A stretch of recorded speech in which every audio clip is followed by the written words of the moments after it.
officiellement officieux et officieusement officiel. Welcome to Gojo TV.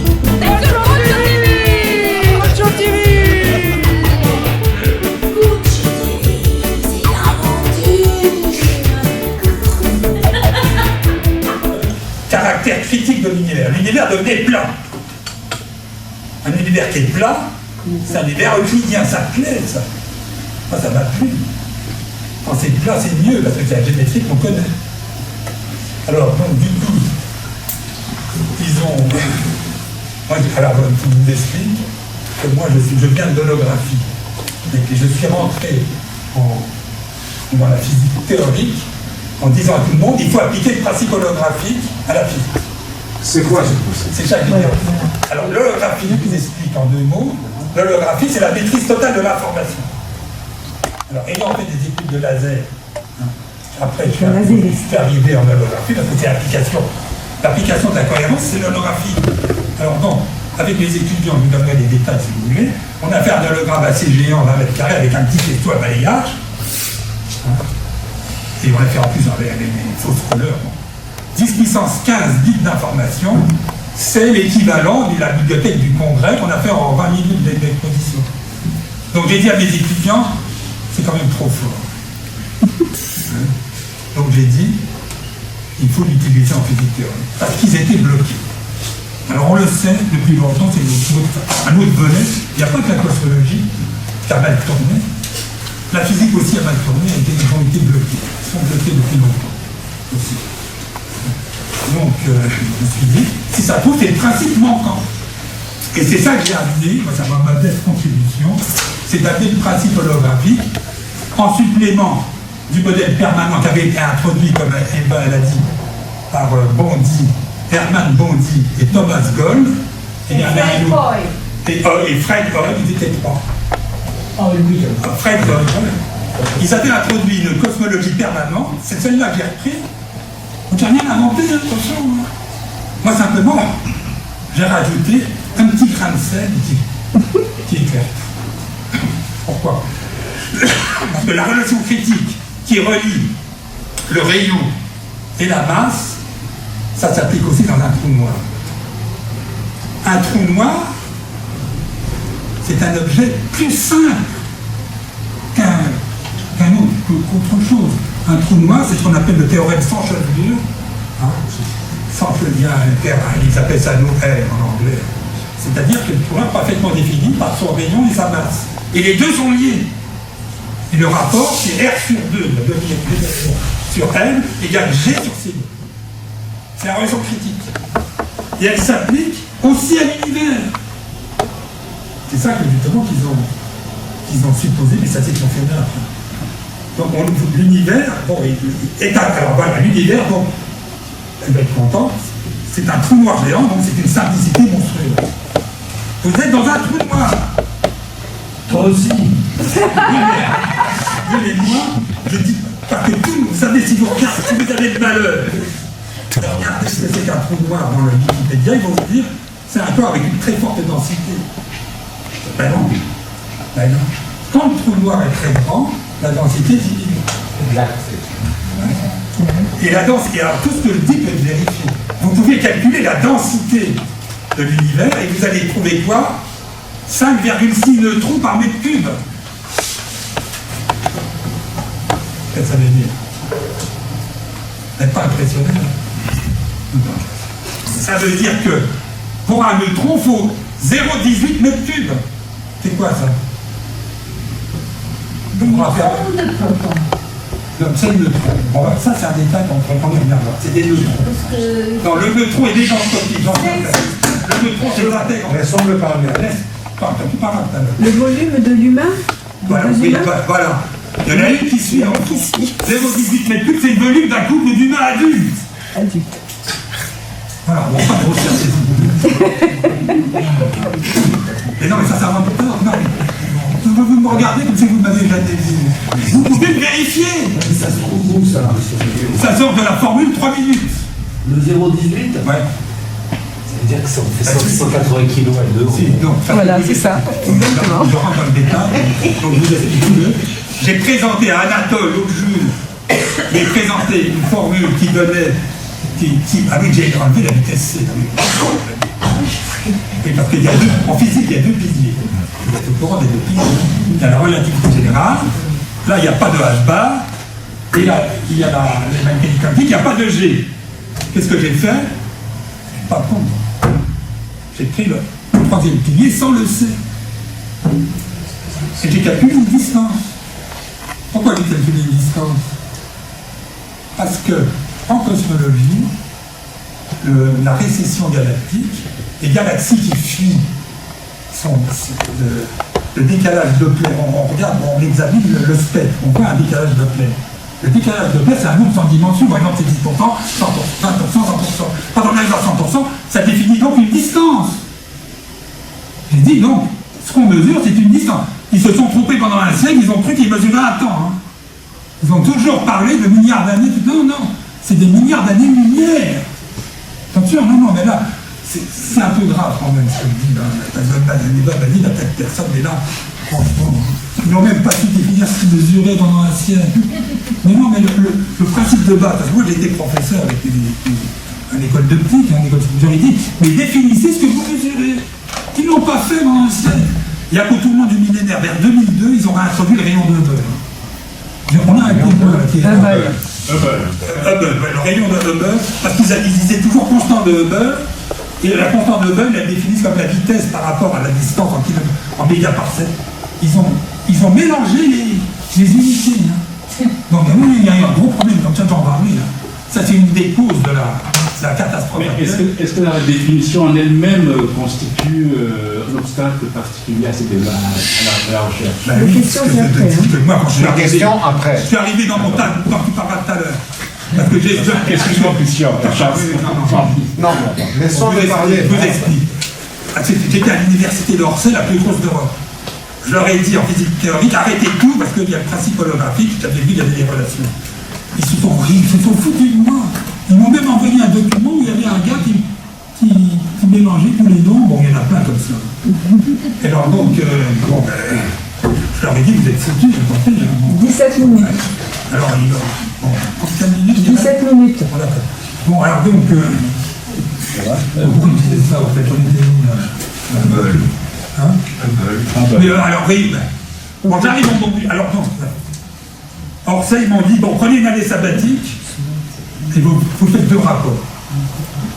J'arrive dans mon bureau, septembre 97, c'est dans le 13e. J'ai dit, j'ai un peu de temps, parce que le principe holographique, il faut que je vous dise, je voulais l'associer au problème fondamental de la physique, qui est le problème des masses. Il y a des masses qui apparaissent, par exemple 1836, la masse proton-neutron, proton-électron 1836, personne ne connaît. Alors, quand vous avez ça à matheux, ben, vous plus d'autres, on ne connaît pas. Donc, je l'avais signalé à tout le monde, j'avais dit, mais il faut, je l'avais dit, hein, c'est dès le début, il faut travailler sur les nombres qui apparaissent en physique. S'il y a des nombres qui apparaissent, ça devrait intéresser les mathématiciens. Oh, mais donc ça c'est un grand problème, les mathématiciens ne se sont pas préoccupés des physiciens. Alors donc, moi je suis arrivé, donc j'ai dit, bon, je vais prendre le 3e pilier, j'enlève le C. Alors il y a une autre raison d'enlever le C. Mais quelle raison? Le C est trop lent. Ah oui. Mais on dit bien, quand on donne à nos étudiants, il faut toujours commencer une discipline par regarder ce que donnent 3 constantes afférentes au problème.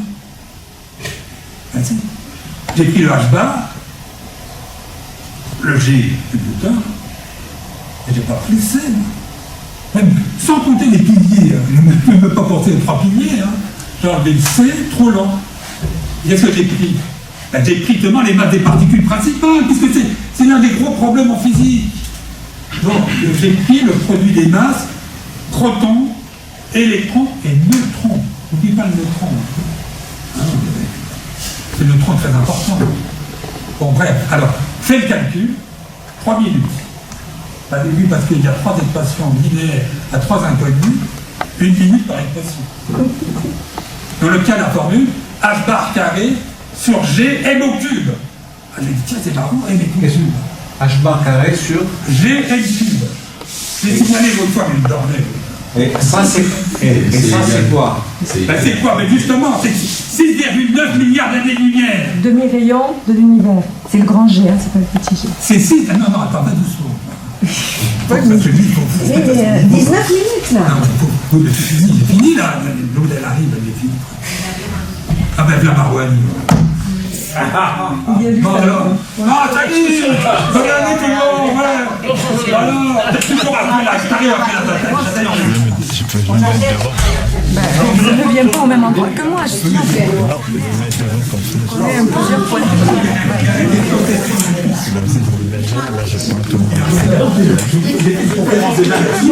J'ai pris ma place.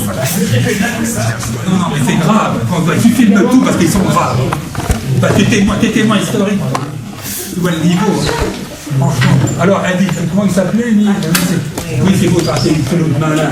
On trouve 6,9 milliards d'années-lumière. Wow. Tu crois que ce tableau Quoi?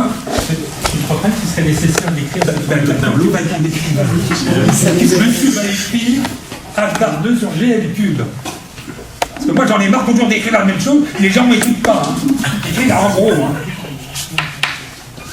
Non, tu n'es pas R, tu enlèves ça. Tu en conseil, il sait pas ce que c'est. Il écrit H/2. Il est beau, il est gonflé. Voilà. Bon, alors, égal 6,9 milliards d'années-lumière. Une année-lumière, c'est une distance. Hein. C'est pas une année. C'est énorme. Voilà. 1000 milliards de kilomètres. Alors, oui, alors tu précises, quelles sont les masses utilisées? Le plus simple. Un proton, neutre.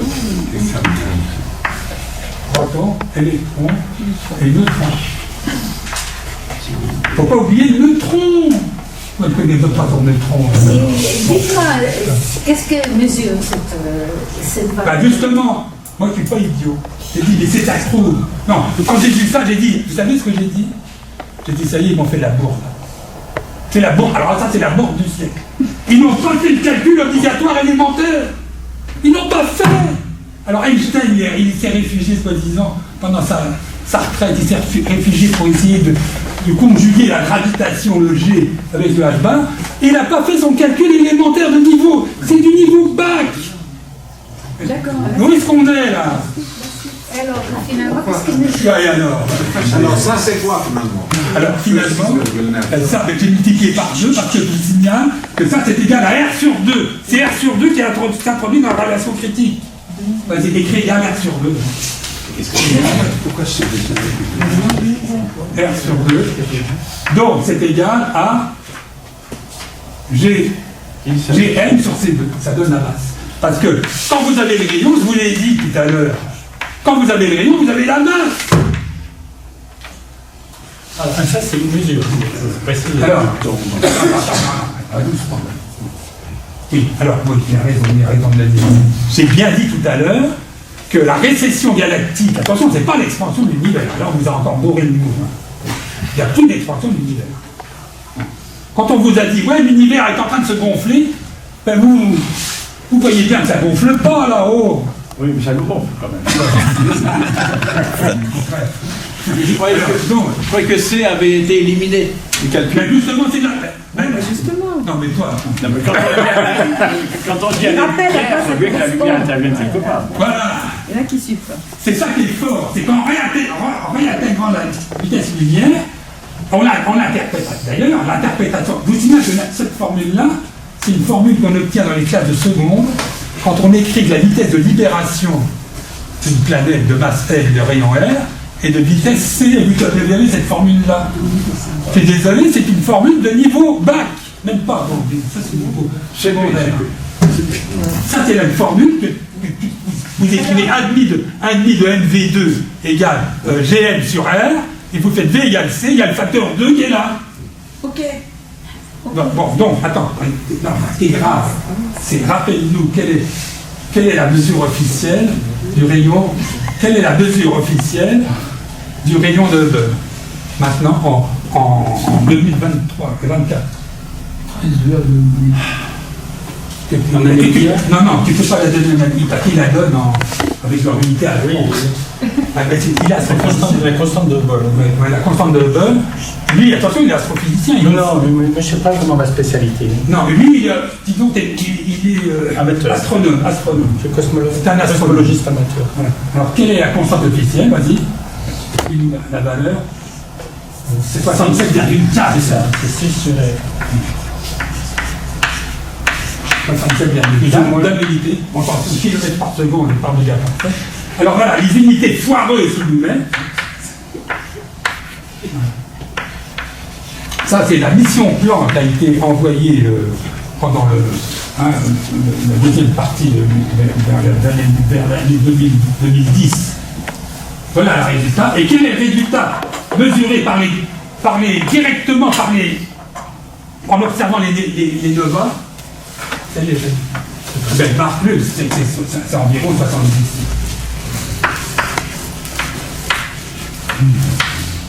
Voilà, il se trouve que leur cosmologie, en optimisant 6 paramètres, attention, la cosmologie officielle dépend de 6 paramètres optimalisés, ils sont arrivés à cette valeur-là, et cette valeur-là correspond à celle-là. Donc tu veux dire ça c'est une valeur de compromis? Non, c'est la valeur de... C'est la valeur qui est basée... Hubble constant. C'est la valeur basée sur un calcul compliqué, en optimisant 6 paramètres. Ils déduisent ça, c'est la valeur officielle. Mais la valeur mesurée directe, c'est 70. Et ici. Que celle-ci n'est pas tirée directement de l'observation? Non, c'est celle-là l'observation. Donc il a raison, il faut toujours se ramener à l'observation. Et l'observation me donne raison, parce que ça correspond, écrit 70,8. Qu'est-ce qu'on a fait des 10,9 Non, c'est RU. RU correspond à 70,8. Donc, autrement dit, votre modeste serviteur, en 3 minutes, a fait mieux que tout un siècle. Qu'est-ce qui se passe? De physiciens, il y en a toute une. Moi, j'ai appliqué, ils font des bêtements, ce que j'enseigne à des étudiants, c'est ça son képi. Donc, c'est pour ça que là, il va falloir. Alors, expliquez le principe holographique. En quoi est-ce que ça prédit les galaxies impossibles? C'est ça qui nous Comme je l'ai dit tout à l'heure, je ne suis pas. Non, mais tu l'as pas dit ça. Si, je l'ai dit. J'ai dit que dans la cosmologie permanente, tout est partout pareil. Donc, les galaxies lointaines sont pareilles que les galaxies qui sont là, puis c'est tout. Et ton principe holographique? Donc, le principe holographique, bon. Oui, alors, oui, à quel moment? Oui, c'est vrai, j'ai oublié de le dire, ça. Bon. Oui. Voilà. Alors, donc, cette relation critique s'écrit sous forme holographique. Alors, écris-nous l'entropie d'un trou noir de Bekenstein à Hawking, c'est une formule officielle. Quelle est la formule? L'entropie d'un trou noir, 4 pi. Non, il y a un pi, c'est pi, pardon, il n'y a pas de 4. Donc, le rayon, voilà la bombe. Sur un P, t'as vu le niveau? C'est la longueur de Planck, un carré. Ça, c'est une formule officielle. C'est l'entropie d'un trou noir. C'est égal à quoi? Mais toi, tu as fait sauter le pi, non? Non, on a fait sauter le 4. Alors, c'est égal à quoi, ça? Bon, alors là, il faut se rappeler que Cicéron a découvert la tombe d'Archimède. Et qu'est-ce qu'il y avait sur sa tombe? Archimède avait demandé à ce qu'on représente des cylindres, des sphères, qui représentaient justement une constante commune à toutes ces topologies. Donc là, ça c'est la surface d'indice. Donc la surface d'indice est égale au périmètre d'un cercle. Alors t'écris le périmètre d'un cercle. 2 pi. Attends, c'est 2 pi. Ce qui est c'est qu'il est en train de faire une chose qu'on fait rarement en mathématiques. Et en dessous, qu'est-ce qu'on met là? Il a égalisé Qu'est-ce qu'on met? avec le périmètre. On va voir ces idées. Dans cette formule. Arrête de les torturer. Donc vous avez ici, petit d. Et c'est là où il écrit c'est le quantum d'espace. L'idée, c'est que c'est le quantum d'espace. C'est que l'information contenue dans un espace R3, dans un espace à 3 dimensions, peut être mise Non, mais là, c'est 2D. dimensions. C'est 2D, 1D, c'est la plus simple. Oui, mais ça, il fallait le dire. Non, 2D, 1D, c'est plus simple, c'est ce que j'appelle la relation basique. Vous équilibrez, vous égalisez une R, l'aire d'indice, avec le périmètre d'un cercle. Et vous obtenez une distance D, petit d. Attention, petit d. C'est beaucoup plus petit que la longueur de Planck. Le mur de Planck. Oui, 10 moins 35, c'est ça? Cette idée. c'est 10 moins 35. 10 moins 35 mètres. Qui pour nous est. Ça, c'est une petite idée, c'est à 10 puissance moins 96 mètres. Petite idée. Ouais, non, mais non, mais là, attends. On va prolonger. Et il fasse le. Voilà, mets-le là, 10 moins 30. 10 moins 96 mètres. Je vous annonce le vrai quantum d'espace. 10 moins 96 mètres. Et alors, attention, pendant qu'on y est, on va faire de l'holographie à fond. Et puis égal à un autre périmètre, 2π. Et là, qu'est-ce qu'il va introduire? On va voir si c'est intuitif, toi, Biswa, parce que lui, c'est mon étudiant, moi, j'ai du mal avec lui. Non, mais ça rentre par une oreille. J'ai déjà oublié. Rayon du cosmos, bien sûr. Mais regarde le titre. C'est tellement grand que je l'ai pas signé. C'est RC, R-A-D-C. Et qu'est-ce que tu mets en dessous? Il y a quelque chose de plus grand. Mais non. Que D, peut-être. Non, tu mets la longueur de Planck. Ah, c'est la longueur de Planck. Oh, parce que l'holographie consiste justement à utiliser une seule longueur d'onde. Oui, parce que tu définis la rayon du grand cosmos par une relation holographique. Voilà. Sur le périmètre. Via la longueur de Planck. Voilà, c'est comme ça que j'ai fini le cosmos, tout simplement en une ligne de calcul. Et alors je quantifie et je fais sauter le mur de Planck. Alors, le rapport entre les deux, voilà, ça c'est le cosmos. Voilà. Bon, bienvenue au cosmos, parmi nous. Est-ce que c'était compliqué? Ben non. C'était évident. Alors maintenant, attention. Quelle est la plus grosse énigme dans l'histoire de la physique? Et le rayon du cosmos veut 10 puissance 86 mètres. Là, ça fait un paquet d'années-lumière. Alors, le rayon du cosmos, c'est 10 puissance 60. Oui, le cosmos, l'univers est grand. Hein. Ma femme me dit, ouais, c'est trop grand. Ah non, il faut multiplier par 10 60.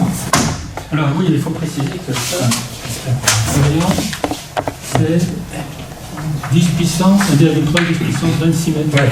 Bon, ben ça, d'accord, c'est en mètres. Ah oui, d'accord. En mètres, c'est 10 puissance 26, par exemple. Et alors là, vous voyez le paquet, vous avez 10 puissance 60. Et alors, quelle est la grosse énigme de la physique théorique? Quelqu'un le sait? Ben, Einstein le sait sûrement. C'est l'énergie du vide quantique. Je vous rappelle, pour ceux qui l'avaient oublié, c'est 10 puissance 120 fois l'énergie visible de l'univers. Donc, t'as qu'à écrire RC sur R égale grand C sur petit c.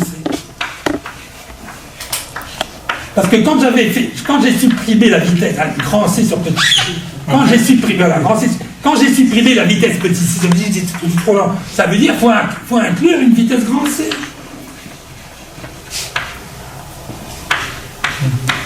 Voilà. Et donc, où sont les 10 puissance 120, Biswa? Parce qu'il y a 10 puissance 120 maintenant. Je viens de dire que le gros mystère de la physique officielle, théorique, c'est que le vide a trop d'énergie. Donc le vide, ils ont dit, mais comme c'est pas possible, 10 puissance 120 fois l'énergie de l'univers. Ben voilà, ben si vous faites, vous savez que l'énergie c'est proportionnel au carré de C, donc quand vous élevez au carré, ceci résout le problème de la physique théorique. Donc tu me dis que ça... Non, je dis que j'affirme que ça c'est 10 puissance 120, voilà. Bon, ça y est, bon, mais là à ta place, bon, ça va. Rapport, c'est 10 puissance 120. de l'énergie du vide. Énergie du vide, ouais. Ça c'est officiel, hein, l'énergie du vide sur l'énergie de l'univers, même Anatole le sait, tu te rends compte. Alors vous voyez le niveau, les gens n'ont pas de calcul. Les gens n'ont pas tout ça en une ligne de calcul. Hein. Bon, il faut reconnaître que c'est quand même utile de connaître l'holographie, d'avoir dit l'holographie doit s'intégrer en physique, et là c'est le cas. Bon voilà, bon, j'ai fini. Hein. Bon, va à ta place, on va discuter. Merci. On va passer aux questions maintenant. Quelles questions?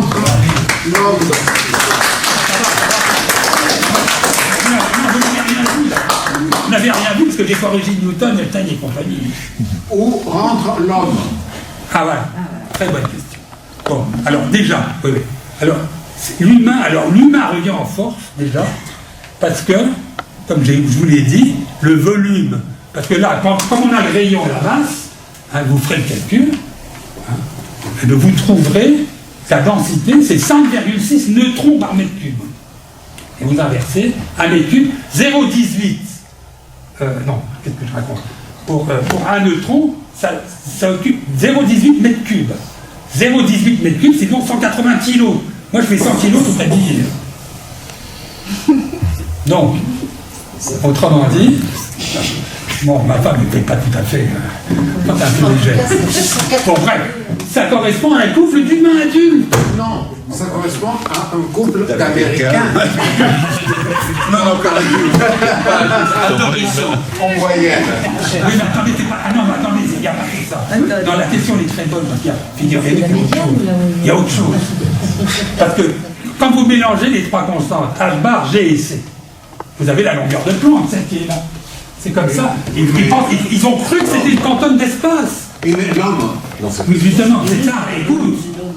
Oui. Quand ils ont fait une question, la longueur de Planck est toute petite, la masse de Planck c'est 10 puissance moins... non, le temps de Planck c'est 10 puissance moins 43 secondes, c'est très petit. Ils ont dit magnifique. Oui, mais la masse de Planck, Elle est grosse. 26 microgrammes. Et c'est pas normal. C'est la masse d'une poussière. Et qu'est-ce qui a marqué dans la Bible? L'homme, tu n'es que... Poussière et tu retourneras poussière. Oui, mais attention. C'est que quand vous étiez tout petit, vous étiez sous forme de l'ovocyte. Et l'ovocyte, c'est une sphère de 0,15 mm de diamètre. Vous faites le calcul de la masse et vous trouvez... C'est la masse de Planck divisée par racine de 137, parce que dans les formules, il y a la racine de 137. Oui, mais est-ce que une cendre d'humain a un poids tellement différent d'une cendre de chimpanzé? Ah, alors ça, c'est une bonne question aussi, il n'a pas fait exprès. Non, mais l'homme est la mesure de toutes choses, visibles et invisibles. Non, il a raison, parce qu'on m'a fait remarquer, ouais, c'est même le cochon, il a la même Sauf que, il y a autre chose. Si vous prenez le H bar, le G et la constante de Fermi, Oui. alors là, vous tombez par terre. Mais où est l'homme? C'est bon, écoute. Parce que là, l'homme, tu vas le trouver, là, tu vas bien tu vas te trouver en face. Là. Mais moi, je suis musicien. Quel homme et quelle femme, on en est à 10 000 planètes habitables. Le James Webb en découvre tous les jours. Oui, mais attends, on va y arriver. Là. Donc là, bonne question. Quand vous dites qu'on est seul sur l'univers, c'est... Non, bonne question. L'espace-temps est grand. Attends. C'est ça le sujet. Attends, une seconde. C'est une bonne question. Il n'a pas fait exprès, mais c'est une bonne question. Non. Alors, voilà, c'est la fin. Alors, bon, je vous recommande le calcul. Alors là, c'est un peu plus compliqué. H bar, G, et le GF, constante de Fermi. Vous trouvez, et vous calculez un temps. Et vous trouvez, on peut parler en fréquence, vous trouvez 50,25 Hz. Et alors? Avec vous partez pas au cinéma, toi. Et le secteur, tu t'es jamais pris des charges dans la main? Non. Mais tu te prends des sacs. Oui, si tu vas oublier ça, tu vas prendre du sang. Bon, bref, alors, non.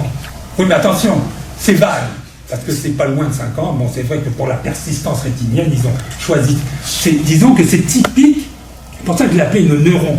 C'est typique de la réaction humaine, d'un humain qui est. Bon, mais j'ai mis peut-être un port aussi. Attention, je multiplie par 8. Et alors?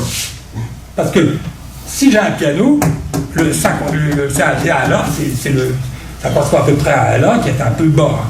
Donc je repasse, vous repassez au centre du spectre audible. Et vous tombez sur le La bémol. Et alors? Ben, c'est la même tonalité que le soleil. Ah. Le soleil, ben, ça veut dire que le soleil est unique. Parce que le soleil est à l'unisson avec les constantes de la physique. Le soleil vous signale, c'est un infrason à 330 secondes. Et ça correspond directement à 17 octaves par rapport au La bémol. Et 17 fois 8, 136. Et alors?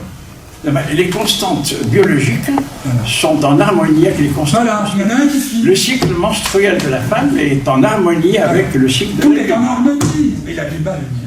L'homme qui a vécu le plus longtemps, c'est un Indien du Canada qui a vécu 137 cycles solaires, 137 ans. En plus. C'est l'âge limite de l'être humain. Ça, c'est officiel. Hein. Ah, donc là, le 137 réapparaît. C'est un Indien. Alors oui, il apparaît ailleurs. De toute façon, il apparaît partout. Et ça, je vais en parler avec les Égyptiens. Mais alors, ça veut dire, enfin, tout en paradis sur l'homme, ça veut dire qu'avant l'apparition de l'homme, il n'y avait pas de centre de l'univers.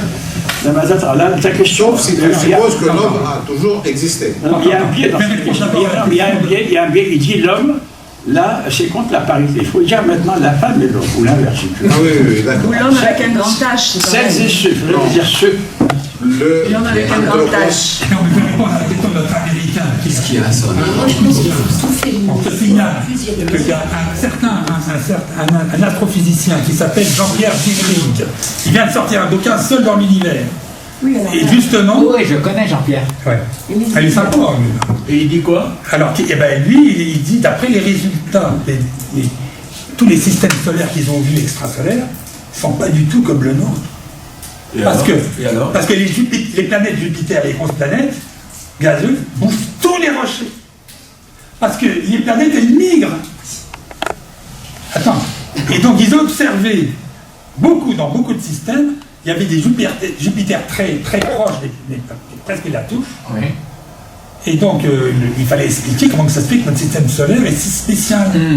Ben, il se trouve qu'il y a des théories. Bon, moi, je trouve ça un peu foireux, mais bon, Jupiter se serait rapproché, aurait bouffé pratiquement tous les rochers qui pouvaient faire Mars, et puis après, Saturne est arrivé, et ils sont repartis tous les deux.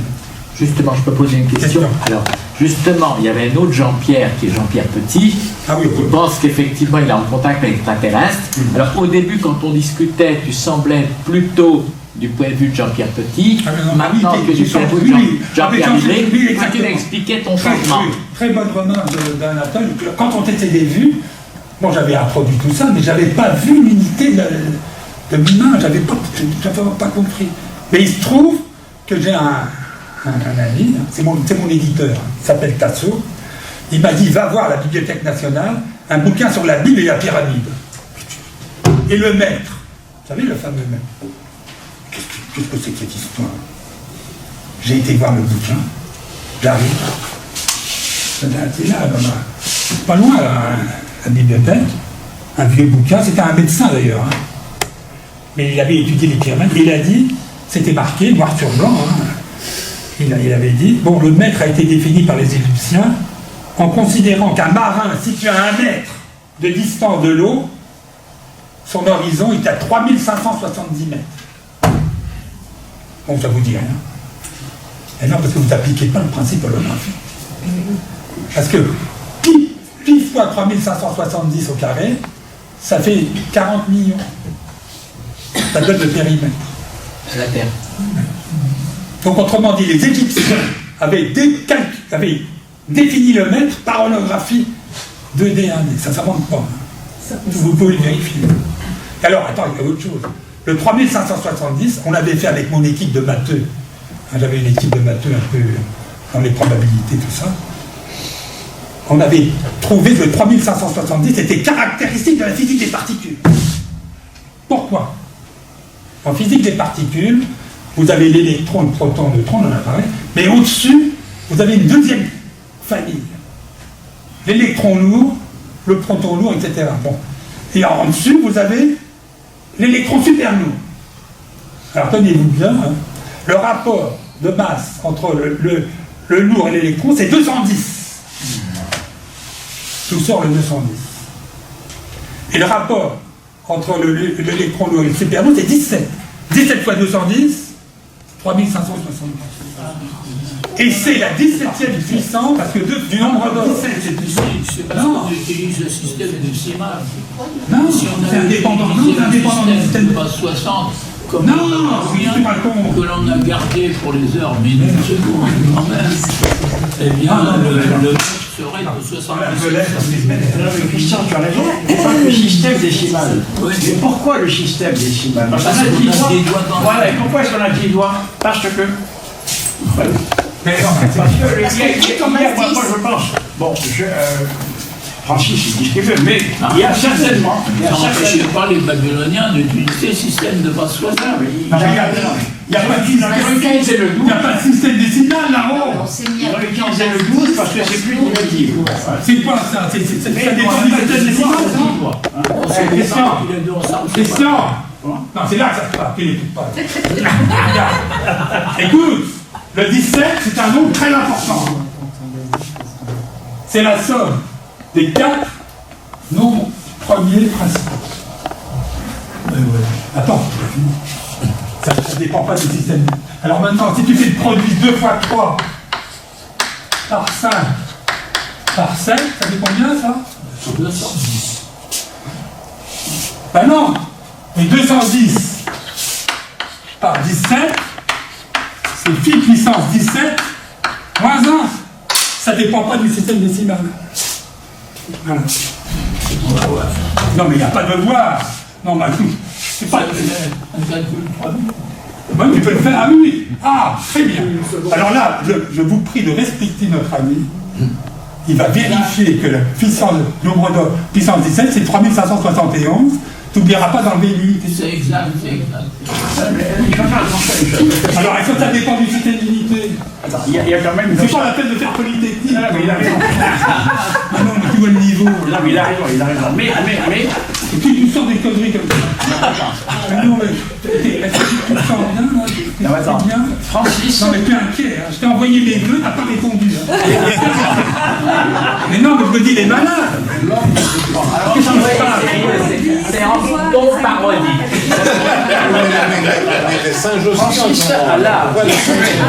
Francis a là des correspondances, que j'ai vérifiées d'ailleurs, des correspondances entre la microphysique, la biophysique et l'astrophysique. J'ai tout vérifié, il a raison. Mais le problème, c'est qu'il n'explique pas ces correspondances. On veut une explication.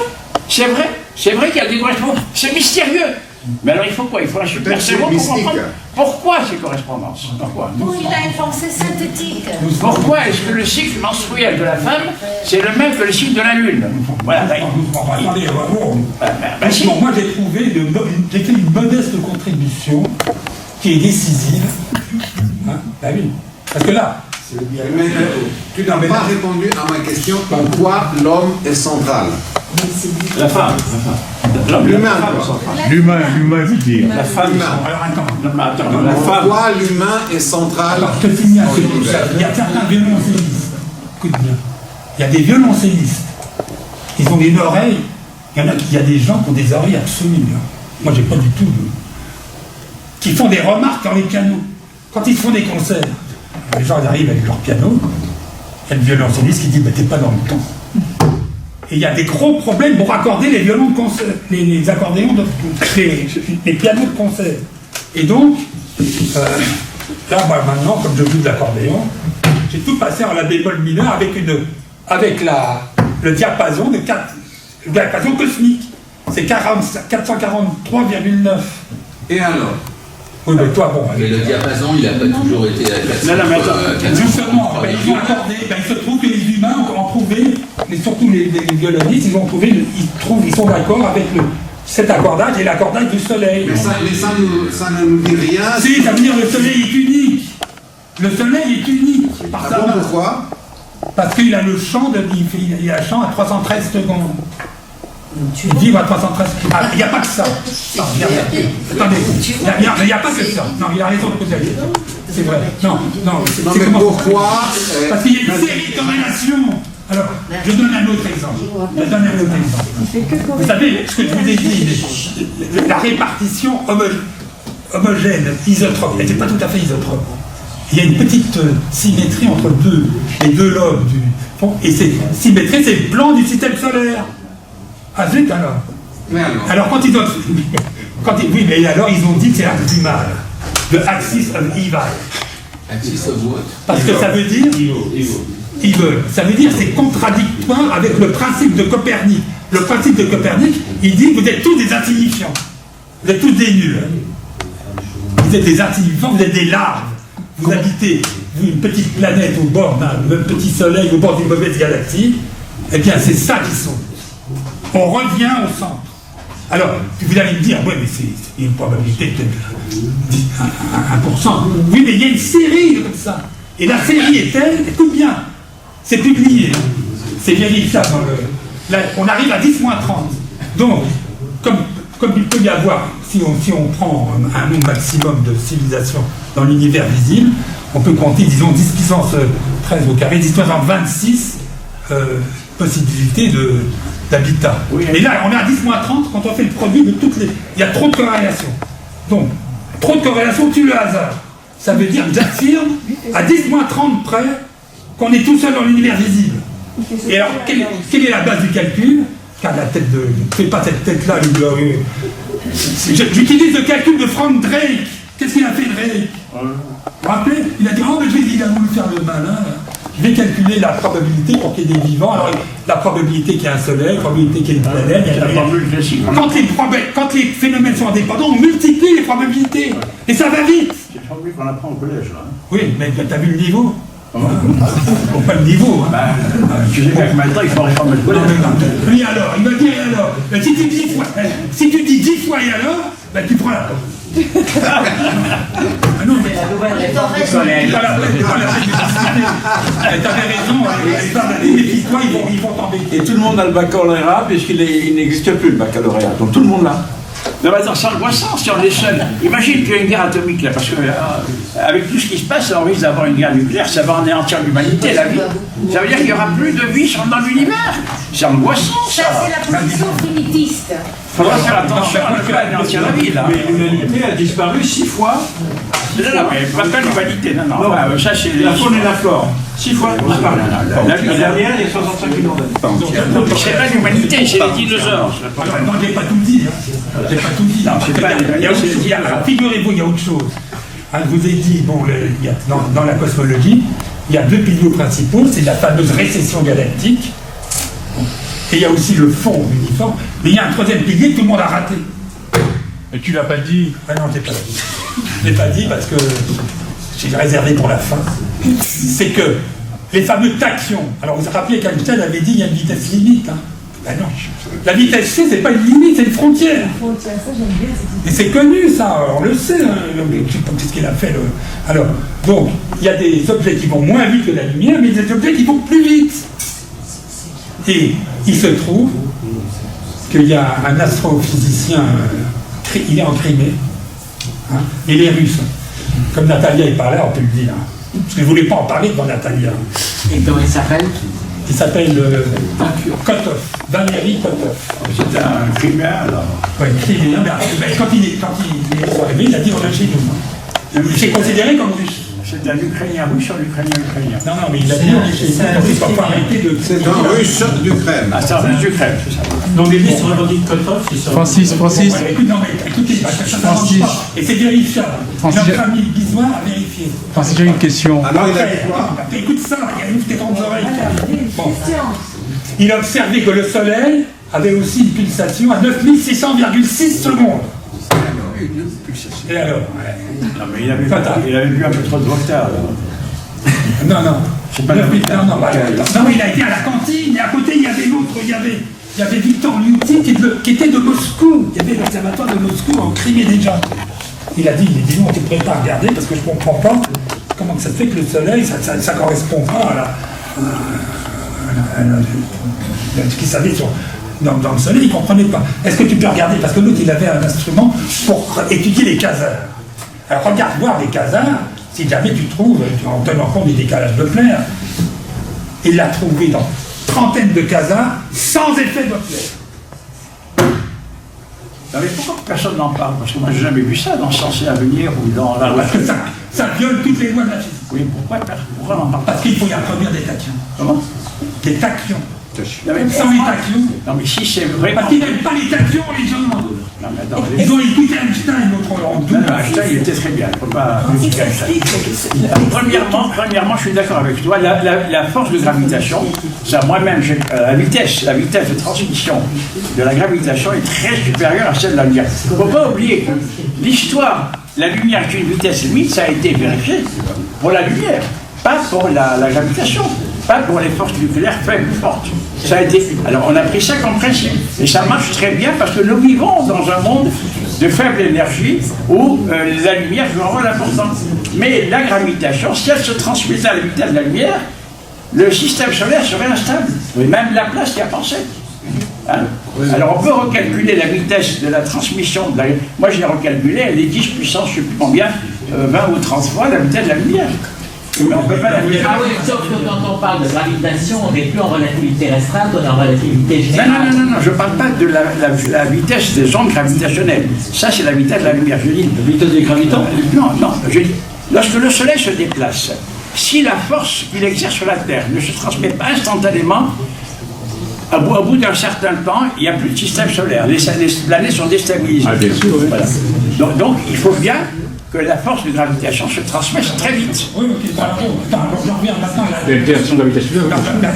Ça me rappelle la période de Kotov. Si vous multipliez par C, vous obtenez juste la distance Terre-Uranus. Bon, et alors? Oui, mais Kotov, alors je ne voulais pas y croire au début, hein. J'étais comme je ne voulais pas croire. Kotov a trouvé plein de relations. Hein, L'Isoire va peut-être en parler. Hein. L'Isoire, il est témoin, il est astronome. Il a fait une conférence au Collège de France en expliquant que la période de Kotov est une période centrale dans tout le système solaire et les systèmes en rotation. Tu peux détailler ça, l'Isoire? T'en souviens? La période de Kotov apparaît non seulement dans le Soleil, après une période d'oscillation, de la luminosité du Soleil, de la luminosité des quasars, mais apparaît aussi comme la période de plus forte commensurabilité des périodes orbitales du système solaire et des périodes orbitales des étoiles doubles et des périodes de rotation dans le système solaire pour les planètes ou des périodes des satellites des planètes, enfin des satellites et des planètes dans le système solaire. Donc on retrouve cette période partout, mais essentiellement surtout dans le système solaire. Alors vous savez que les gens depuis Bonn et tout ça, ils ont cherché des relations entre les distances avec les planètes. Mais Kotov a trouvé des relations extraordinaires que personne n'avait vues, mais qui distinguent le système intrasolaire du système extrasolaire. Celui qui va du stade Jupiter jusqu'aux astéroïdes, et il y a l'autre. Donc, en séparant les deux, il a trouvé des nombres entiers extraordinaires. Bon, c'est dans le bouquin. Je vous recommande ce petit ouvrage-là. Il est sous presse. Et alors, il y a un truc. Alors, moi, je suis tombé par terre. Quand j'ai examiné qu'est-ce que j'ai trouvé dans le système solaire, j'ai trouvé les paramètres de jauge de la physique. La physique la plus pointue. Tous les paramètres, je les trouve. Donc, autrement dit, ça fait une liste. C'est pas la peine de dire et alors, et alors, et alors. Quand tu dis et alors 10 fois, ben, ça veut dire que tu n'as rien compris. Il a dit 9 fois. Il est grave. Oui, je le connais, il est grave. Et alors implique que l'homme est unique. Non, mais il faut bien quand on a une série de probabilités, tu tombes sur des nombres infinitésimaux comme 10 moins 30. Non mais attends, mais pourquoi faut-il que pour qu'il y ait un homme ou qu'il y ait de la vie, ce soit exactement la réplique du système solaire? Qu'est-ce qui fait que... Non, je ne vais pas donner ça. Ça rejoint la thèse de Bibring. Bibring a dit la Terre est tellement spéciale, déjà, même sans parler du système solaire. La Terre, elle a été frappée par une planète de genre Mars, juste avec la bonne incidence. Pour faire un anneau, ça fait une lune. Et la lune a stabilisé l'intelligence. Sinon, il n'y aurait pas eu de vie possible après le monde. Il n'y aurait pas eu ça déjà. Bon. Autrement dit, Bibring, on l'a invité, mais il n'est pas venu. Mais là, si vous l'invitez, il va vous dire, et c'est ce qu'il écrit dans son bouquin, la Terre est une suite de corrélations tellement improbables qu'il ne peut pas y avoir une deuxième Terre déjà dans l'univers. Je sais, j'ai assisté une fois à une conférence de Bibring. Ah, tu étais là. Oui, je connais même personnellement Jean-Pierre. Attends, il y a une question dans le fond. La probabilité, quand on prend les différents paramètres, c'est-à-dire la quantité de planètes, etc., elle dit qu'elle est là où elle devient plus faible, je ne connais pas les chiffres. Et quand on pondère par le fait que, oui, il peut y avoir une vie, mais il y a la durée de la vie. Et que pour qu'il y ait une vie quelque part ailleurs, même maintenant, c'est pas du tout pareil qu'il y a eu une vie avant où il y en aura une après. Et ça, c'est très important parce que c'est chose là. On peut y répondre à ça. Introduisez deux paramètres temporaux. Le temps, tu avais dit deux, justement, parce qu'il vient dans la durée de vie. Bon, alors ça, c'est un petit peu... Bon, cet argument de solitude dans l'univers, on n'est pas les premiers avec des grilles de le dire. Il y a, qui s'appelle Fermi, avait dit, s'il y a des extraterrestres, nous qui sont. Fermi, c'était pas un imbécile. Attends, mais s'il y a des extraterrestres, il faut faire certaines hypothèses que Fermi fait qui me paraissent complètement idiotes. Premièrement, que ils ont exactement le même genre de pensée que nous. Et deuxièmement, s'ils existent, leur premier désir, ce serait de coloniser le reste de l'univers. Que s'ils existent, et qu'une fois qu'une espèce intelligente veut s'étendre, elle est sûre qu'elle va vivre éternellement. Si on pense à la façon dont l'attitude expansionniste nous ramène tellement proche de conflits pouvant faire disparaître l'humanité, je pense que ces hypothèses sont complètement farfelues. C'est-à-dire qu'il se peut très bien qu'il y ait des extraterrestres, il se peut très bien aussi qu'ils soient venus à l'époque des dinosaures, qu'ils aient pris des photos et qu'ils se sont dit on va aller ailleurs pour voir ce qui se passe ailleurs. C'est peut-être nous les extraterrestres. Parce que nous, on est quand même complètement en dehors de la plaque. Hein. On a un cerveau 3 fois plus grand que le chimpanzé. On arrive à aller sur la Lune. On a inventé une lumière cohérente, la musique de Mozart, alors qu'aucun animal n'est capable de le faire. Alors on dit à l'image de Dieu. Mais c'est peut-être que nous sommes justement des extraterrestres. Oui, mais si on avait des extraterrestres, on n'aurait pas une aussi grande affinité. Bon, attends, il y a un réponse très claire. C'est pas moi qui l'a dit, c'est Krinh, le fameux astrophysicien Krinh, il a écrit sur beaucoup de bouquins. C'est un Vietnamien. Mais on peut être très fameux et raconter de grosses conneries.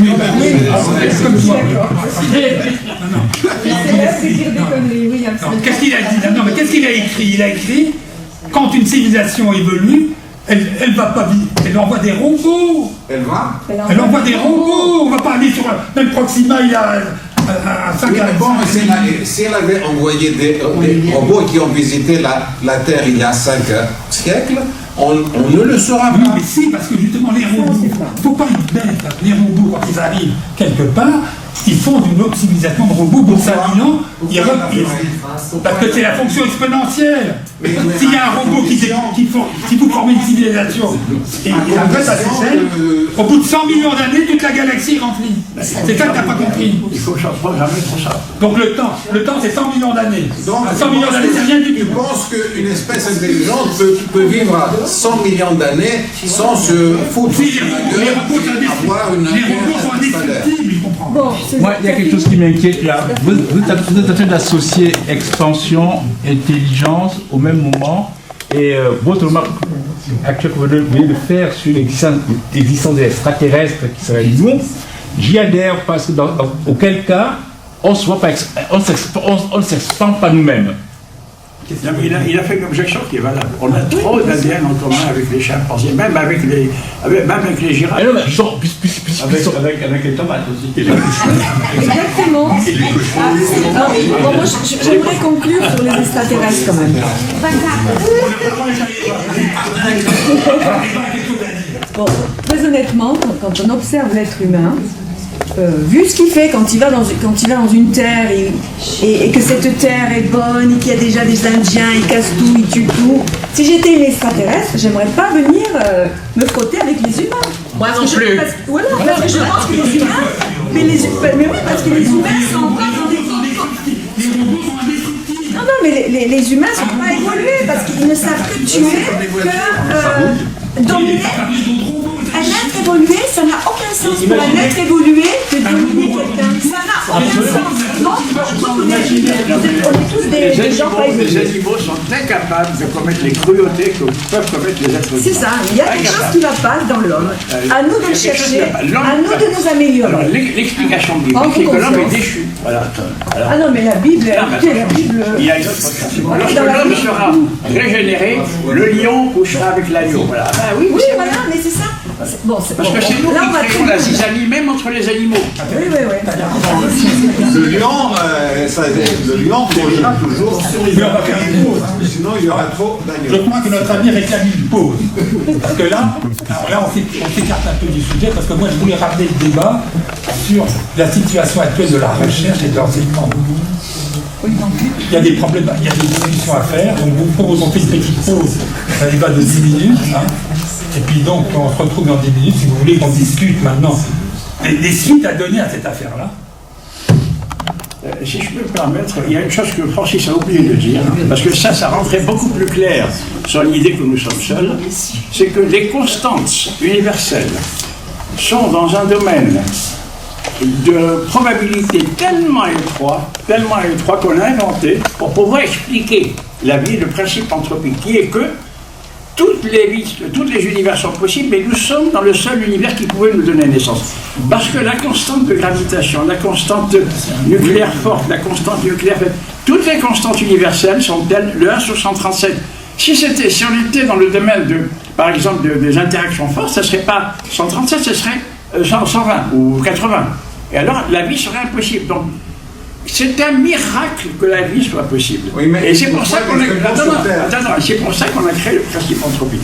Alors, Francis répond par une autre hypothèse, qui est une hypothèse biblique, c'est qu'en réalité, nous sommes seuls. Voilà. C'est tellement improbable que nous sommes seuls. J'ai une question. C'est un miracle que la vie s'était démontrée. Ça, il ne veut pas du multivers. On répond à cette question. L'apparition de la vie, c'est totalement improbable. Ça, on vous a raconté des conneries, on vous a dit, ouais, vous bouillonnez un peu de.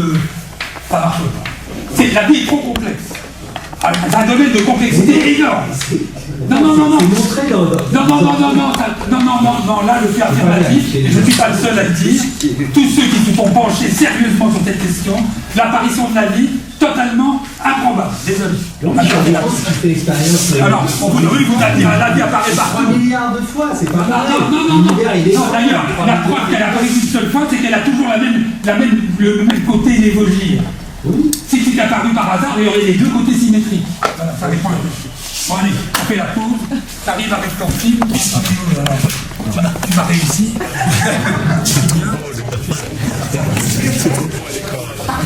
Bon, bref, allez, on fait une petite pause de 10 minutes parce qu'il y a des gens qui dérapent. Si la vie doit être dans un uniforme, elle doit être elle aussi uniforme, avoir les mêmes propriétés pour l'univers, et donc être distribuée d'une façon uniforme dans l'univers. Donc elle n'est pas unique dans un espace-temps particulier. Il est distribué d'une façon uniforme selon le principe de la uniformité universelle. C'est-à-dire qu'en réalité, Francis va plus loin que le principe anthropique, parce que donc la vie n'est pas improbable, c'est ça. Elle n'est pas improbable, justement, c'est la chose la plus probable. Ce qui n'est pas interdit. La vie est déterminée par les constantes physiques universelles. Or, on sait, on a montré, que si ces constantes déviaient un peu de leur valeur, ou bien il n'y aurait pas de carbone, ou bien le système solaire serait instable, ou bien, enfin beaucoup de choses. Donc, on est dans un domaine étroit de valeur des constantes universelles qui rend la vie possible. C'est pour ça qu'il y a des gens qui ont dit, ou bien c'est un miracle, ou bien tous les univers sont possibles et nous vivons dans le seul univers qu'on peut voir. Mais c'est ce qu'on appelle le principe anthropique. C'est-à-dire qu'il y a un multivers, tous les univers sont là autour de nous, on les voit pas, on ne voit que l'univers qui pouvait nous donner la chance. Ça, c'est le principe anthropique. Mais il y a une autre vision, c'est qu'en réalité, on est tombé par hasard peut-être par la volonté de Dieu, et à ce moment-là, ça explique que nous soyons les seuls. Mais Mais enfin, les seuls, je veux dire, le seul type de vie.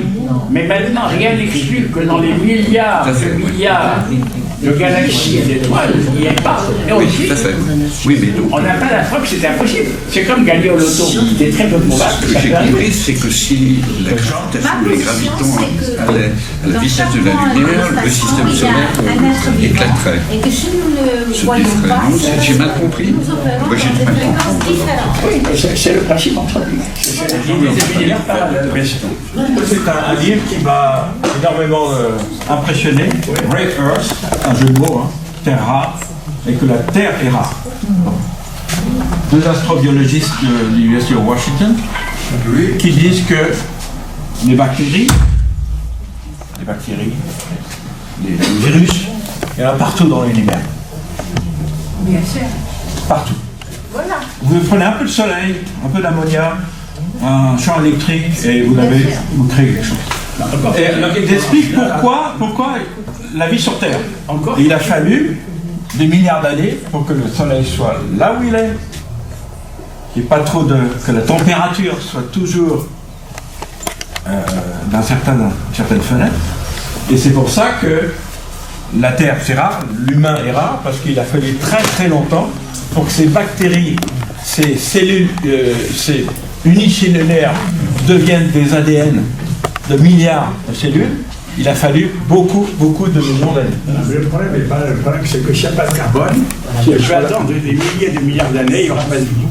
Hors du carbone, hors du carbone, et même de l'hydrogène, il y a 7% d'hydrogène dans l'univers. Et il y a, je ne sais pas combien, 1% de carbone. Il y a très très peu.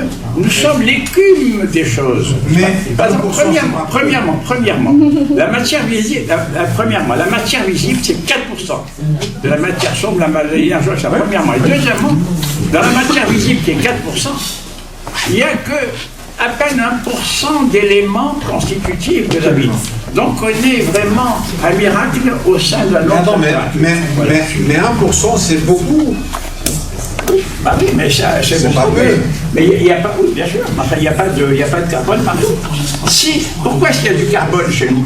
Parce qu'il y a une supernova qui a explosé, et que notre système solaire s'est constitué à partir des éléments lourds fabriqués à l'intérieur de la supernova, comme s'il y avait une volonté de fabriquer ces éléments lourds dans la supernova et qu'elle explose. Mais attends, les supernovae, il y en a eu beaucoup. Et les supernovae, ça passe la moitié de l'univers en... Donc il n'y a pas que nous qui recevons le carbone. On aurait pu être en silicium, ceci dit. On aurait pu être en silicium plutôt quand même. Oui, en silicium, parce que dans le cas de Mendeleïev, c'est assez proche. Parce que les propriétés du silicium sont pas... On a besoin de silicium dans l'organisme, mais les propriétés du carbone sont très spécifiques. C'est vrai, mais je veux dire que c'est les planètes qui ont beaucoup de carbone. Avec du silicium. Alors, en gros, il a expliqué qu'effectivement, nous étions les seuls dans l'univers. La complexité. Et que ça va en rapport avec les relations entre les constantes physiques. C'est ça. Oui. Bon, je résume. Il arrive en retard. Je résume tout. Autrement dit, on a un retour sur deux paradigmes qui ont été oubliés. Un peu plus loin. On va parler à droite. Le cosmos a été oublié et l'humain a été négligé. On a mis l'humain comme une quantité secondaire annexe, c'est ce qu'on appelle le principe d'insignifiance de Copernic, et un certain Brandon Carter s'était élevé contre ça et avait introduit le principe anthropique. Mais là, le principe anthropique qu'ils ont proposé était lié à la théorie du Big Bang, c'était foireux, c'était des petites relations qui ne sont pas précises. Là, moi j'introduis le principe solentropique. Voilà, le principe solentropique. Ça veut dire que nous sommes vraiment tout seuls, c'est démonté dans l'univers. Et alors, donc, pour ceux qui s'interrogent sur l'apparition de la vie, c'est un problème très important. Ça, c'est un problème où on ne compte pas de 10-30, c'est 10 puissance moins 10 000. C'est impossible de produire, c'est trop complexe. Et je vous explique la différence. C'est que les biologistes, eux, quand ils veulent expliquer, on va dire, les biologistes, quand ils veulent expliquer un organisme, ils ne commencent pas à vouloir détailler le petit, ils expliquent le petit par le grand. Les biologistes sont beaucoup plus pleins de la cosmologie normale que la cosmologie officielle, où on veut tout expliquer par le petit. Donc l'erreur de base, ça a été le réductionnisme. Alors là, on arrive un peu dans le diagnostic. Ça y est, c'est comme dit Rayon, on a fait de l'analytique au lieu de faire du synthétique. C'est ça. Au lieu de faire lui, il fait une approche déductive. Il commence moi, je regarde l'ensemble. pour expliquer le. Et alors, ce qui est formidable. Faire l'inverse, commencer par la partie Je vais attendez, je suis quand même un petit peu un biologiste malgré tout. Et je voudrais dire quelque chose parce que on est dans un séminaire sur les catégories. La logique. Et etc. Non, je voudrais dire une chose. C'est que il y a un homme qui était parmi nous, malheureusement disparu, un grand mathématicien, Christian Lerre, l'élève d'Ehresmann, qui a beaucoup développé la théorie des esquisses. Et en fait, ce que j'ai réussi à comprendre d'un poly qu'il avait écrit, qui est à mon sens la seule introduction accessible à la dite théorie, c'est que dans ce système-là, on était capable de décrire des structures uniquement à partir d'un système de relations. Et sans utiliser ce que font les mathématiciens communément, c'est-à-dire d'utiliser des quantificateurs et des variables. Alors, je pense que c'est quelque chose d'absolument essentiel en biologie, parce qu'en biologie, nous avons des structures, nous sommes tous proches les uns des autres, et vous, monsieur Sanchez, comme moi, nous ne ressemblons ni à une pastèque ni à un navet. Hein. Et donc, nos structures sont extrêmement proches. Et qu'à mon sens, la seule théorie qui puisse rendre compte, la seule théorie mathématique qui permettrait de modéliser un système pareil, c'est précisément celle des esquisses fondées sur des relations. Parce qu'en biologie, il n'y a pas de quantificateur, il n'y a pas de variable, il n'y a que des molécules ayant des relations les unes avec les autres. Alors ce qui manque dans le système des esquisses, c'est quand même, j'ai bien réfléchi à ce problème, ce qui manque, c'est que en biologie, dans le système des esquisses, on a un système en bas de relations, un système en haut d'objets extrêmement complexes. Ça ressemble beaucoup à ce qu'on voit dans l'ADN et le monde protéique phénotypique. Ce qui n'a jamais été fait, c'est d'envisager un retour du système d'en haut sur l'esquisse et de considérer l'ensemble comme un système dynamique. Et à mon sens, si on veut essayer, en partant des théories qu'on a développées ici dans ce séminaire, et en particulier de ce qu'a développé Christian Lerre, ce qu'il faudrait faire, c'est, moi je ne suis pas tout seul capable de réaliser un pareil projet, ce qu'il faudrait faire, c'est essayer de faire une modélisation de la biologie de ce type-là. Et puisque vous parlez de la biologie dans ce séminaire des catégories, moi ce que je voudrais essayer, c'est de... plutôt André Ehresmann qui pourrait s'intéresser à ce genre de choses-là. Ce qui est très difficile, c'est qu'il est extrêmement compliqué de rencontrer des gens qui connaissent à la fois les esquisses, la biologie et la théorie générale des systèmes dynamiques et leurs comportements asymptotiques. Et ça, je souhaiterais, moi, que discret ou continu, mais en partant du discret, on peut fort bien faire. Et je souhaiterais que nous nous rendions, par exemple, à l'Institut Pasteur ou dans un institut de biologie, et que nous proposions ce type de modélisation, laquelle, à ma connaissance, n'existe pas pour l'instant. Voilà ce que je voulais dire sur le séminaire des... Ce qui est intéressant dans ta remarque, c'est justement ce genre de découverte lance tout un programme. Il faut tout reprendre à zéro. Il a raison. Et alors, ce qui est important de dire, et c'est ça qui n'a pas été compris évidemment, c'est que la cosmologie est beaucoup plus simple. Le tout est beaucoup plus simple que les parties. Bien sûr. Oui, pour toi, c'est bien sûr, mais pas pour eux. Ah, mais non, parce qu'ils sont dans le réductionnisme. Et comme vous êtes comme les mathématiciens, normal. Non, comme les mathématiciens, ils étaient nés dans le guidon. Ils ont voulu imaginer des univers. C'était beaucoup plus simple d'observer ce qui se passait. Ce que j'ai fait, j'ai dit, ce qu'on mesure, c'est une distance. Voilà. Alors, tu voulais parler également... Attends, c'est pas fini. C'est une distance, et la cosmologie apparaît comme la plus simple des disciplines. Attention. C'est pourquoi la philosophie en Grèce a commencé par la cosmologie. Voilà, elle a raison, c'est une très bonne remarque. Les gens vont, dans toutes les civilisations, il y a une cosmologie qui doit expliquer tout. Voilà. Donc, et alors, ce que les gens n'ont pas compris, c'est que c'est le domaine le plus simple de la physique. Absolument. Même, tu vois, même notre ami a compris. Mais moi, je n'ai pas compris, je suis dedans. Toi-même. Oh non, parce qu'elle est utile, parce qu'elle est philosophe, et justement, ça touche la philosophie à haut niveau. L'origine de la philosophie en Ionia a commencé par la cosmologie. 6e siècle. Alors, donc, si vous voulez revenir à Aristote, Aristote avait délimité le sublunaire de la perfection. Non, la perfection, elle est limitée par le calcul 3 minutes. Derrière l'univers, il y a le cosmos.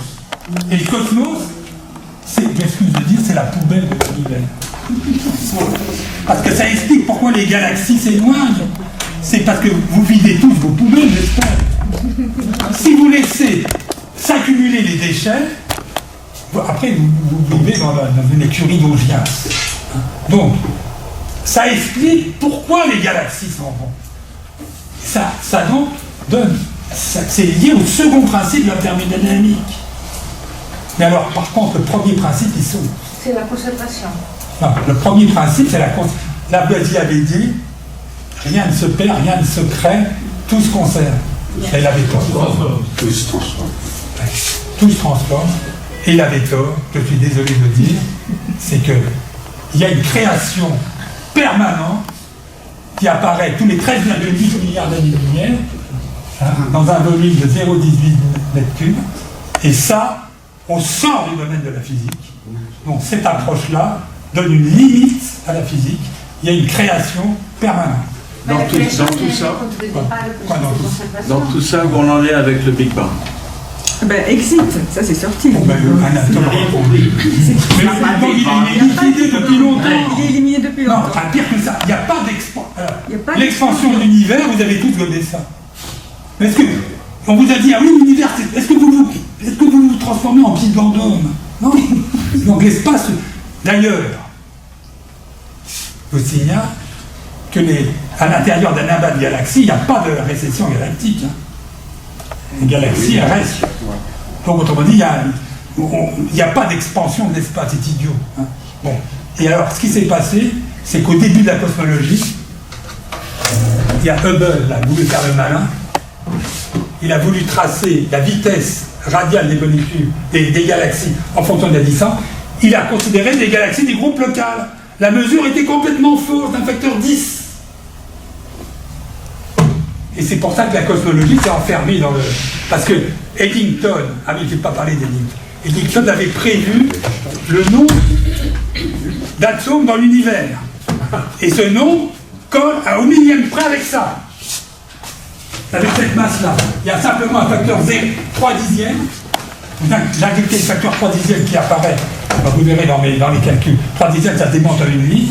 Il suffit de connaître l'énergie d'une boule gravitationnelle. C'est moins 3/5 de... tu connais la formule, tu la connais, l'énergie gravitationnelle d'une boule. C'est moins 3/5 de Gm2 sur Gm sur R. Voilà. Donc, avec le facteur 2, ça fait 3. Le 3 dixième. Si vous multipliez ça par 3 dixièmes, vous avez la masse prédite par Eddington. Par une formule très simple. C'est 136 multiplié par 2 puissance 256. On estime à 10 à la puissance 80 le nombre de particules. Oui, mais Eddington a dit, c'est ce nombre-là.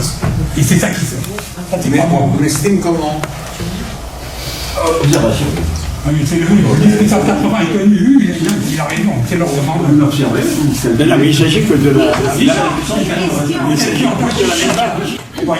une question, tu diriges le débat, toi. Question de Yann.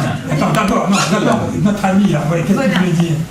Vous n'avez jamais pensé à réconcilier votre théorie de l'univers permanent et euclidien avec la théorie de Big Bang? Réconcilier les deux. Elle est pas si bête que ça. Bravo. J'ai posé la question il y a 10 minutes. Mais non, mais c'est. Elle est d'une naïveté d'abord. Si, justement, figurez-vous. Alors là, attention, accrochez-vous. Accrochez-vous. On remonte à Wheeler, un grand physicien américain. Il appelle Feynman. Wheeler appelle Feynman. Il lui dit: je sais pourquoi les électrons sont tous pareils. Parce qu'il y en a qu'un. Il y en a qu'un. C'est ça. Et parce que quand vous comptez les deux tables, il n'y a pas deux tables qui sont foutues pareilles.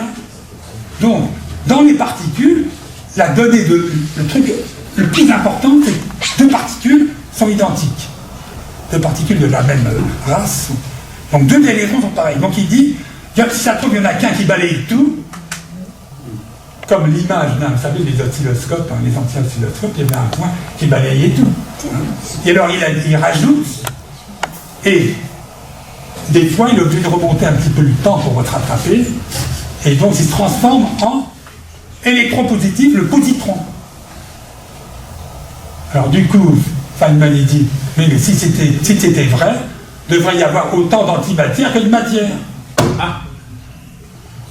Et ils ont laissé tomber. Alors il fallait en conclure, évidemment, vous avez tous compris qu'il fallait en conclure que la matière, c'est une vibration matière-antimatière. Ça, c'est De Broglie, là. Non, c'est Francis. L'accent vrai, c'était De Broglie. C'est De Broglie en 1937. Non, essaye, il ramène toujours.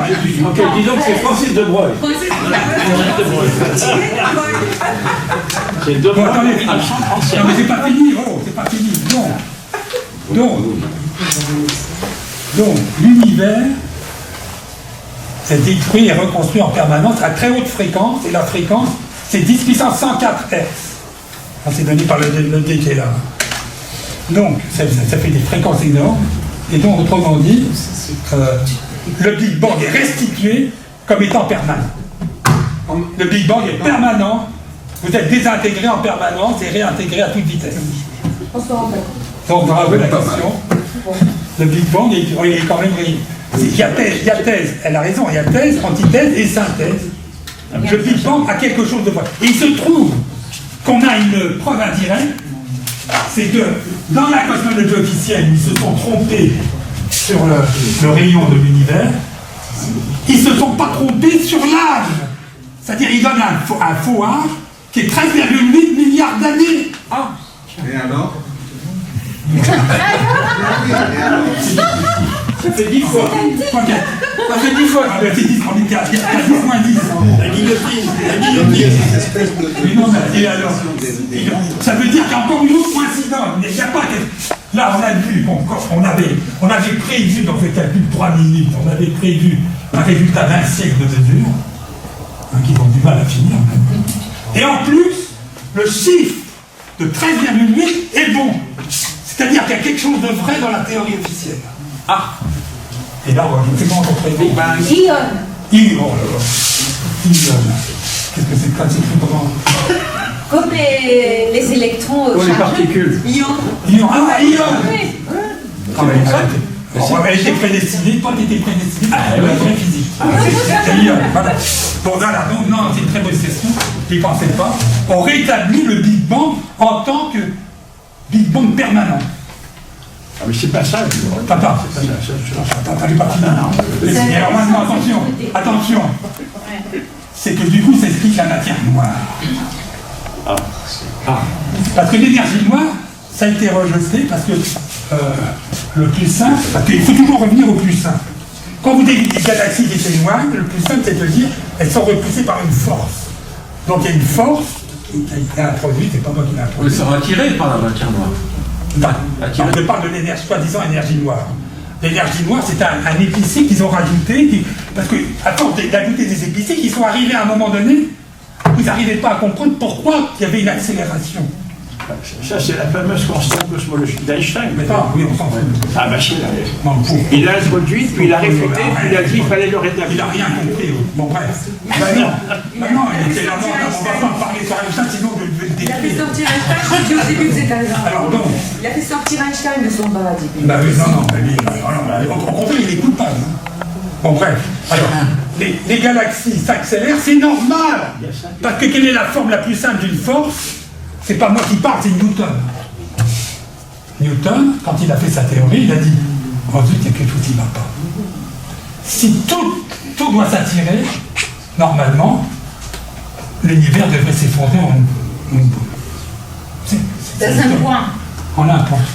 Et qu'est-ce qu'il a dit? Newton a dit Big Crunch. C'est pas moi qui parle, c'est Newton, un peu de respect pour nous. Alors, qu'est-ce qu'il a dit? Il a dit il y a une force répulsive. Et alors il a attribué au divin, il y a une force divine qui repousse les... Et la forme la plus simple en physique, c'est proportionnel à la distance. Donc deux galaxies se repoussent avec une force proportionnelle à la distance. Donc au début, les toutes petites forces, ça n'agit pas, ce qui définit un amas de galaxies.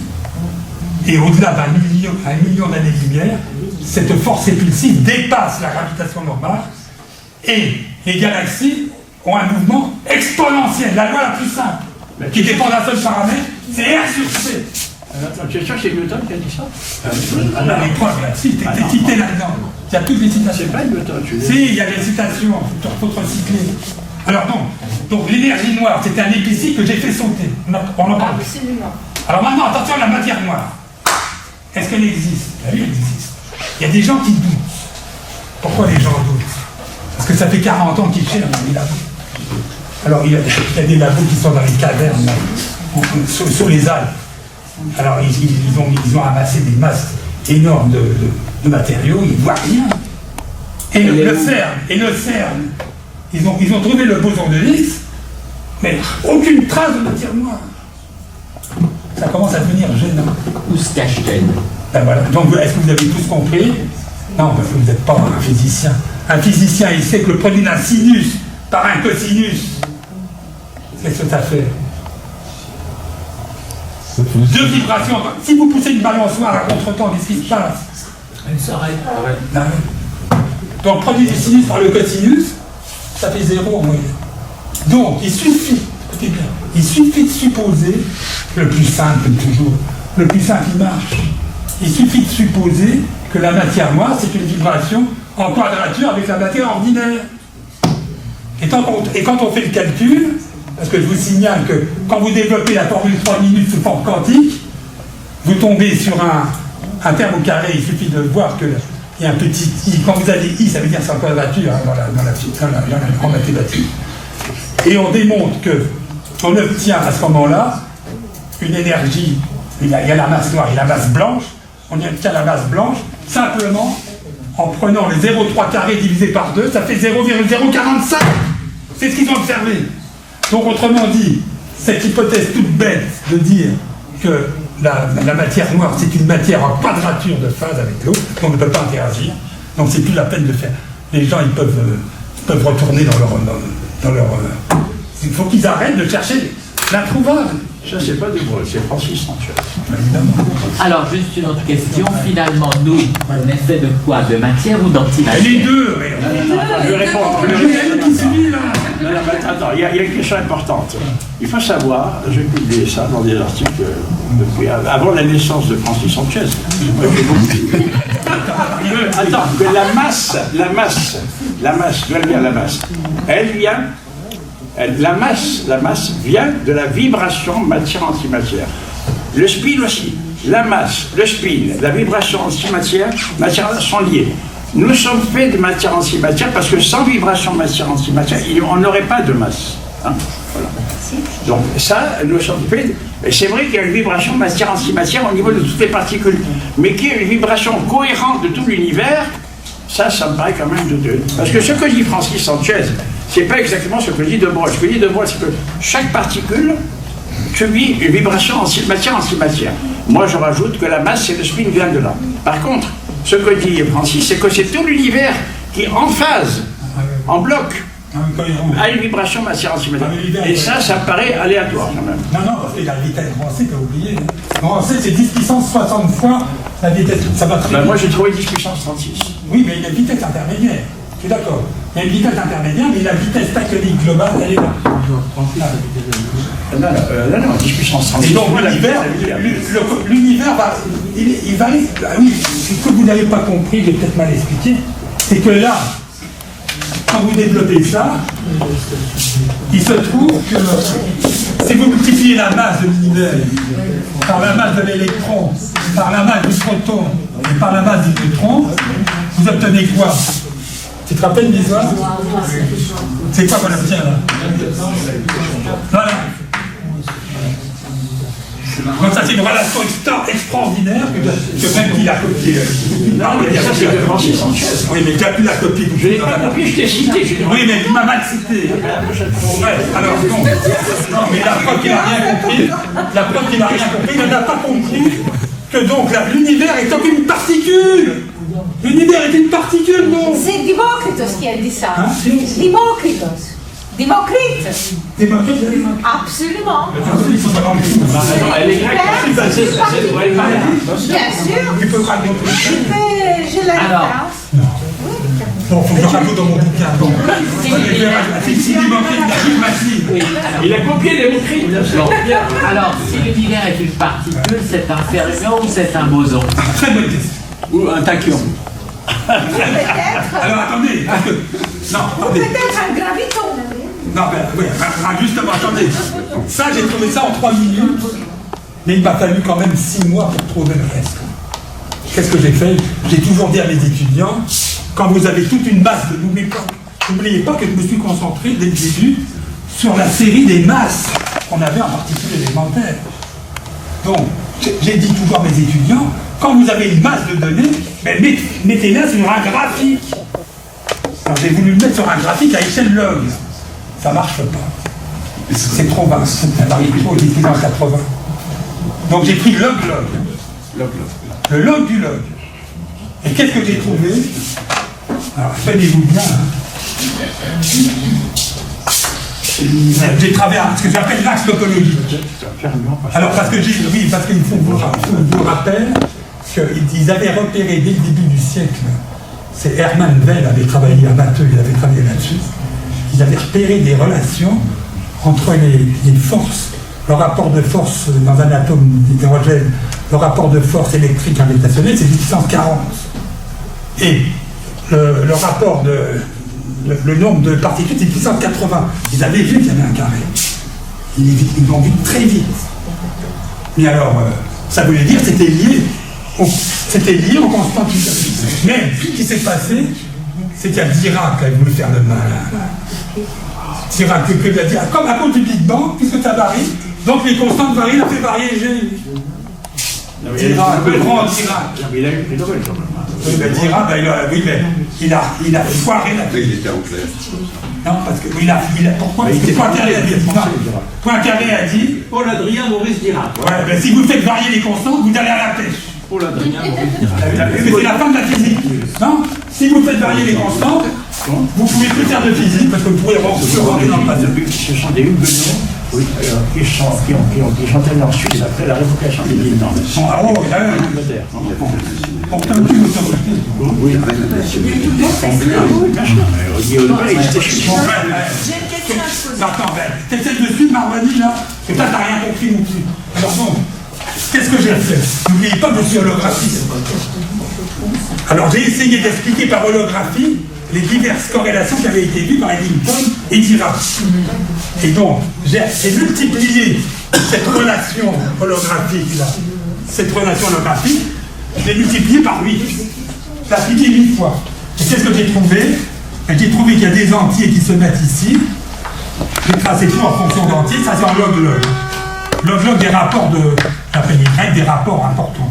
Alors il y a 6 qui sortent, le 10, le 14 qui sort.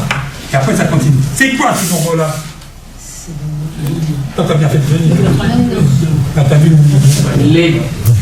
Alors, par contre, le niveau de la salle est complètement bas. Ça, c'est des noms que tout physicien devrait connaître, surtout un chimiste comme Narboni. Le nombre d'or.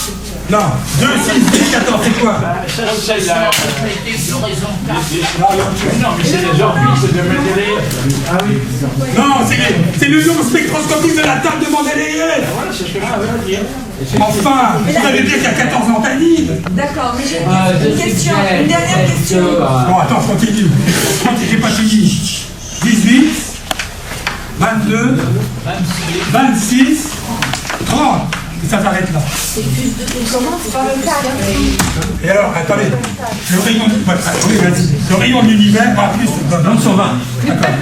Le rayon de l'univers, il correspond à 26, qui est la dimension des corps bosoniques.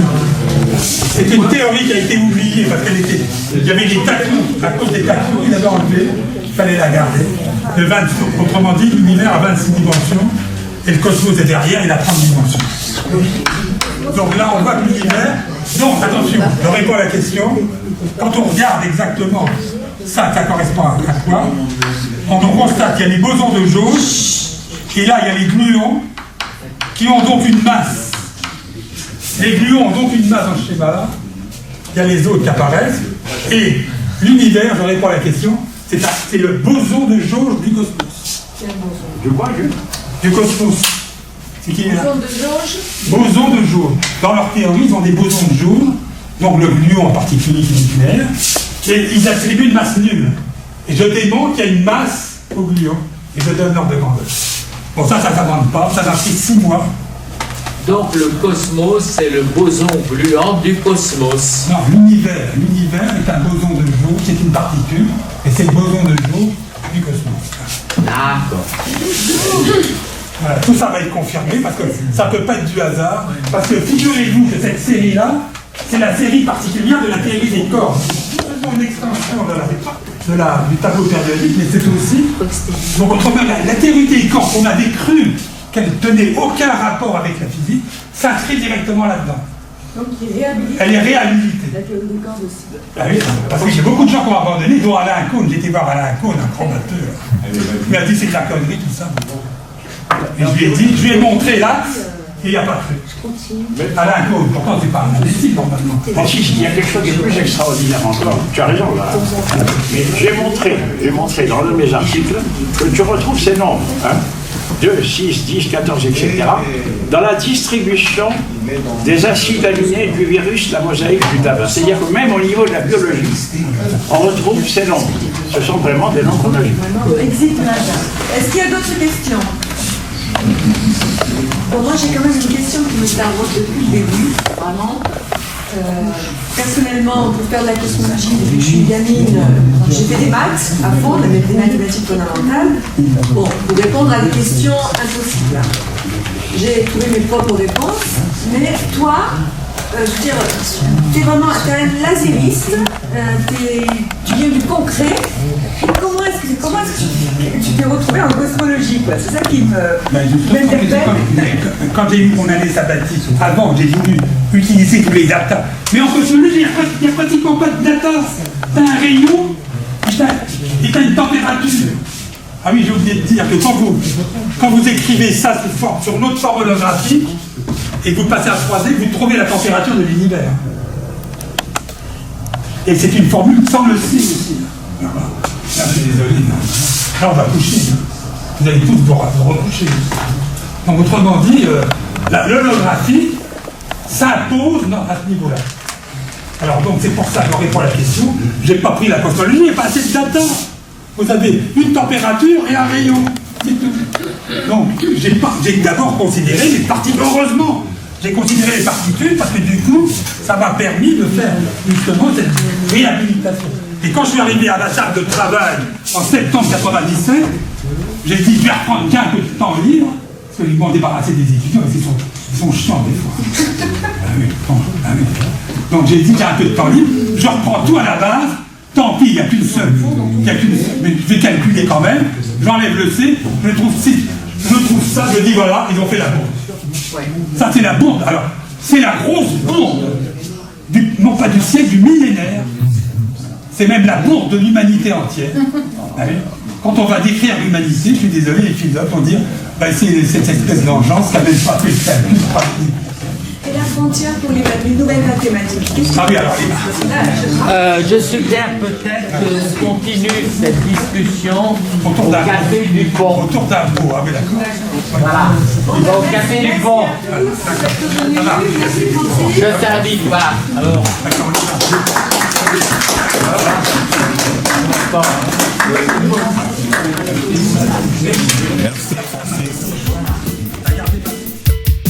À bientôt sur Gojo TV.